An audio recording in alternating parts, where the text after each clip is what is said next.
14 वर्षामध्ये पाहिले आणि मंचावर उपस्थित सर्व जे गुरुजन आहेत त्यांनी सुद्धा बराच अनुभव घेतलेला आहे. 30 वर्षापेक्षा जास्त अनुभव सरांना आहे. सांगायचा उद्देश हा आहे की आजचा जे निरोप समारंभ चालू आहे सर, हे मॅरेथॉन रॅली चालू असल्यासारखं चालू आहे. म्हणजे असं वाटतंय की निरोप समारंभ काही वेळेस आम्हाला वाटत होतं की आम्हीच बळजबरीनं द्यायचं, मुलांना बोल बोल रे बोल बोल रे. पण आजचं जे निरोप समारंभ हे अगदी उत्स्फूर्त आहे. म्हणजे जर एखाद्या फटाक्याचा जर आवाज मोठा येत असेल तर समजून घ्यायचं की आतमध्ये मध जे आहे ते भरपूर भरलेलं आहे. तर अगदी त्या पद्धतीने या ठिकाणी आजचं जे कार्यक्रम अगदी उत्स्फूर्त झालं. आणि आज तर आमच्या रुणालीनं कळसच केलं सर की अगदी बिंदा सांगून टाकले की आमच्या मुख्याध्यापकाचे स्माईल जे आहे ते जगत विख्यात आहे. जसं ते विंचीचं चित्र प्रसिद्ध आहे ना, तसं आमच्या सरांचं या ठिकाणी प्रसिद्ध आहे. आणि दुसरं सांगतो की आता जे कोल्हंबी सरांनी सांगितलं की देवकर सर सातत्याने काम करतात, माझं नाव घेतलं, तर आम्ही जे तुमच्यापर्यंत पोहोचतो त्या पोहोचण्यामागे जसं आम्ही शिखर म्हणून दिसतो वर्गात प्रत्येक ठिकाणी, तर त्या ठिकाणी पाया म्हणून काम करण्यासाठी ऑफिसचं काम अगदी प्रामाणिकपणे अहोरात्रपणे झटून आम्ही शाळा सुटलं की काही वेळेस थोडंसं मोकळी पडत असू. पण कोल्हंबी सरांच्या बाबतीत नक्कीच एवढं म्हणू शकतो की 24/7 म्हणजे 24 तास 7 दिवस सातत्याने तुमच्या ठिकाणी अनेक जे क्रिटिकल काम आहेत, फॉर्म भरण्यापासून अनेक योजना आपल्याला मिळवून देण्यासाठी, तर आमचं जे काही काम दिसतं त्याच्या पाठी म्हणजे सरांनी आम्हाला ऑफिसमध्ये गुंतवणं कमी केलेलं आहे. आणि मुख्याध्यापकांनी स्वतः खूप जातीने लक्ष घालून त्याचं व्यवस्थापन केलेलं आहे. म्हणून या ठिकाणी मी कोल्हंबी सरांना या प्रसंगी विशेष धन्यवाद देतो की तुम्ही ऑफिस सांभाळलात, म्हणून आम्ही विद्यार्थ्यापर्यंत पोहोचू शकलो.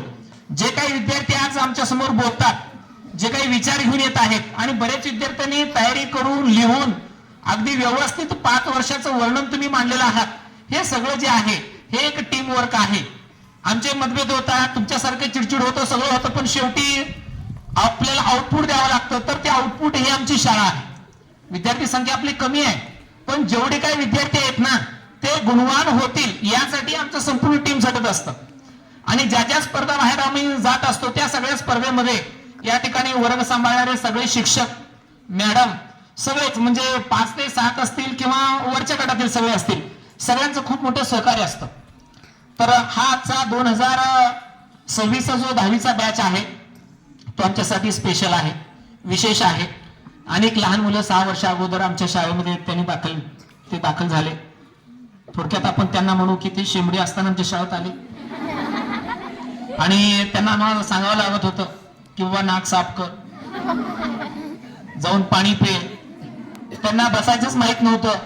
वर्ग भरलं की वर्गाच्या बाहेर सर यायच्या अगोदर सर येत आहेत का आणखीन कोणी दैत्य दानव काय महापुरुष येत आहेत असं वाट बघायचे. पहिले 2-3 महिने तर असं वाटायचं की यांना बसायला शिकलं म्हणजे आमचं शिकवणं झालं. म्हणजे या परिस्थितीपासून आज विद्यार्थी आम्हाला जे अब्दीने बोलतात, जे सन्मानाने बोलतात, जे काही आम्ही 5 वर्षामध्ये तुमच्यामध्ये थोडं जे मूलभूत बदल घडवलेला आहे ते सगळं त्याचं परिपाक आहे. सिलेबस होत राहील, मार्क तुम्ही घेत राहतात. या सगळ्या गोष्टीच्या पलीकडे जे आहे एक खूप मोठं जग आहे. कॉम्पिटिशन बाहेर भरपूर आहे. त्यामुळं अजूनही वेळ गेलेली नाही. आणि असं समजायचं नाही की 10वी संपलं म्हणजे काही बरंच काही संपलं नाही. 10वीचं निरोप म्हणजे हे तुमची नव्या जीवनाची सुरुवात आहे. म्हणजे एक टप्पा आहे आणि या टप्प्यामध्ये अनेक बदल या ठिकाणी होणार आहेत. या सगळ्या बदलासाठी तुम्ही तयार राहायचं आहे. आणि जे नवीन सर्कल भेटणार आहे त्या ठिकाणी स्वतःचं सत्व, आपले तत्व, आपली प्रामाणिकता सगळं स्वतः जोपासा. कुणाच्या हवाली करू नका की तो जसं चालवतो तसं तुमचं जीवनाचं कोणी ताबा घेऊ नये, एवढं मात्र तुम्ही काळजी घ्या. एवढं मात्र आम्ही दिलेलं आहे असं वाटतंय तरी सुद्धा हे शेवटचं या ठिकाणी स्टेज आहे. म्हणून सांगतो की तुमच्या जीवनाचं जे कंट्रोल आहे, तुमच्या जीवनाची वैचारिक जे बैठक आहे त्याच्यामध्ये अनावश्यक जे कोणी हस्तक्षेप करत असेल तर त्याला ते रोखा आणि तुमचं जीवन तुमच्या तत्वाने, तुमच्या मूल्याने प्रामाणिकपणे उच्च दर्जाचं जगण्यासाठी प्रयत्न करा. एवढ्या प्रसंगी सांगतो आणि थांबतो. धन्यवाद.